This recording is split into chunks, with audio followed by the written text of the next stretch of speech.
Hola, muy buenos días, tardes, noches. La intro ya nos la sabemos de memoria. Hoy vamos a hablar de un escritor que a mí me encanta. Adoro sus cuentos, no voy a mentir.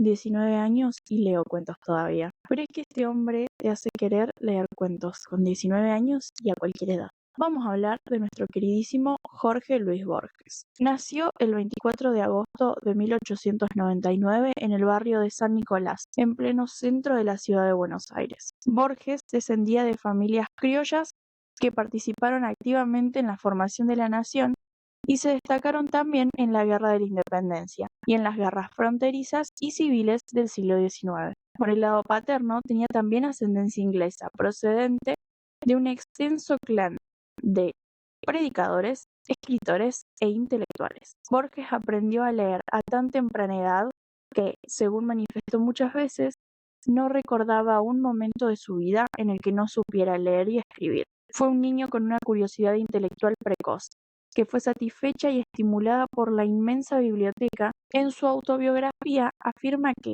si tuviera que señalar el hecho capital de mi vida, diría la biblioteca de mi padre. En su adolescencia se trasladó a Suiza, donde vivió 4 años. Estudió en Ginebra e Inglaterra y llegó a vivir a España. En el año 1921 regresa a Argentina y comienza a publicar poemas y ensayos en revistas literarias mientras trabajaba como bibliotecario, profesor y conferenciante. En 1955 lo nombraron director de la Biblioteca Nacional de la República Argentina y profesor de literatura inglesa en la Universidad de Buenos Aires. A los 55 años quedó casi completamente ciego debido a una enfermedad hereditaria, aunque eso no le impidió seguir escribiendo. Muchos investigadores han sugerido que su ceguera progresiva lo motivó a crear símbolos literarios innovadores a través de la imaginación, así como a preferir la poesía y los cuentos breves a las novelas. Durante los 60 su trabajo fue traducido y publicado en Estados Unidos y Europa. En 1961 llegó a conseguir fama internacional, teniendo el premio Formentor, que recibió junto a Samuel Beckett. En 1971 ganó el premio Jerusalén. Su reputación internacional se consolidó entre esos años, por el éxito de Cien años de soledad de Gabriel García Márquez y por el boom latinoamericano.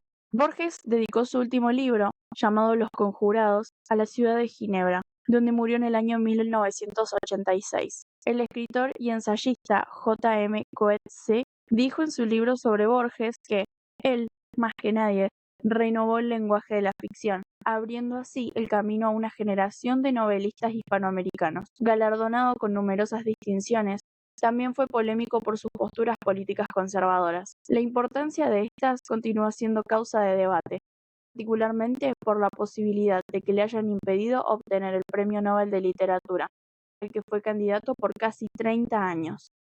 Mi recomendación sobre Borges, aunque no muy original, ya que es uno de sus más famosos libros, es la recopilación de cuentos que llamó El Aleph. Pero ¿de qué se trata este libro que a mí me quiso hacer volver a leer cuentos? El Aleph fue publicado en 1949 y reeditado en 1974 por el mismo autor. La obra está compuesta por 17 cuentos. El Inmortal, que es un relato en primera persona que narra la búsqueda de la inmortalidad, ambientado en el mundo clásico. El Muerto, que narra la historia de Benjamín Otálora, personaje ambicioso que huye de su país y se dirige al Uruguay para unirse con Acevedo Bandeira, el jefe de una banda criminal. Los teólogos. Esta obra glosa la vida de dos teólogos medievales, Aureliano de Aquilea y Juan de Panonia, rivales entre sí. Un texto de Aureliano cita a Juan, siendo causa de su condena como hereje. Borges ha comentado que este cuento es un sueño más bien melancólico sobre la identidad personal. Historia del guerrero y la cautiva. Este relato compara dos casos de aculturación. En uno, el guerrero longobardo Dróctul se pasa al bando romano ante el esplendor de esa civilización. En el otro, evoca un relato familiar, recordado por la abuela inglesa de Borges, sobre una cautiva de origen inglés que opta por la barbarie indígena. Biografía de Tadeo Isidoro Cruz. Esta es una glosa bibliográfica del personaje creado por Hernández, el sargento Cruz del Martín Fierro. Emma Suns. Este cuento narra en un tono muy desusado por Borges la venganza de la protagonista contra el responsable del suicidio de su padre. La casa de Asterión.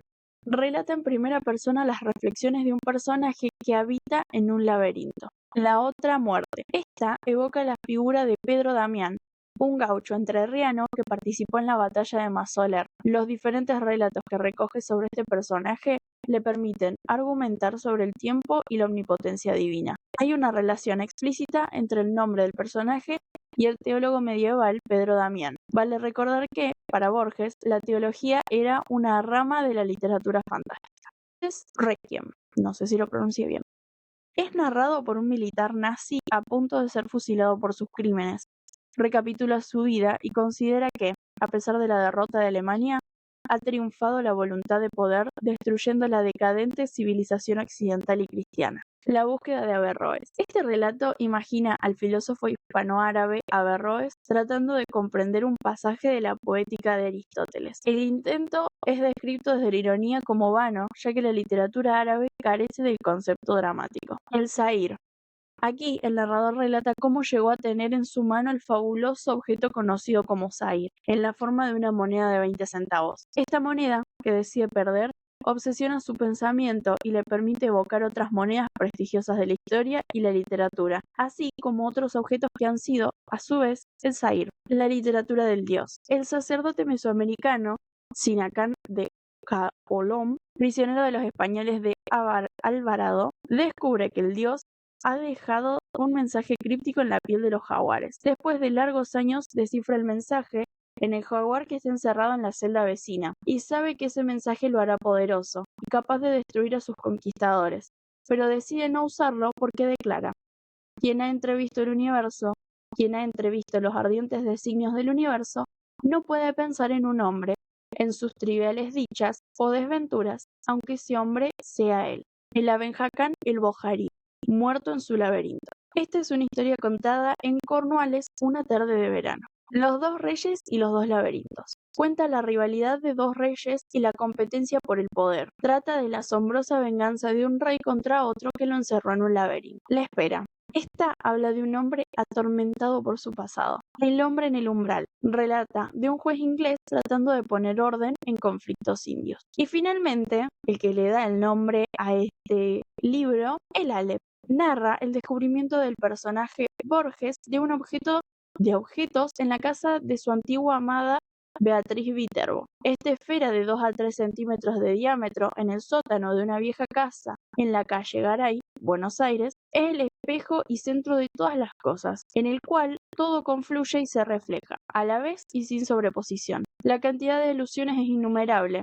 Bien podría ser el propio universo, como dice el narrador, pero también alude a la biblioteca, y se dice, de forma irónica, el canto general de Neruda. Además, recuerda tanto en Carlos Argentino Danieli y en Beatriz Viterbo como el descenso al sótano a la Divina Comedia de Dante. No sé ustedes, pero me parece increíble cómo puede ser que muchos de estos relatos, sin que nosotros lo sepamos, pueden hablar sobre aspectos y partes de la personalidad del mismo Borges. Me parece fascinante pensar que alguna experiencia propia puede estar escondida en cada uno de estos cuentos. Espero que la vida de Borges les haya gustado e interesado tanto como a mí. Pueden dejarme los comentarios de algún escritor que quieran que hable y lo hacemos en un próximo capítulo. Nos vemos en el próximo, que ya sé que les va a gustar y mucho.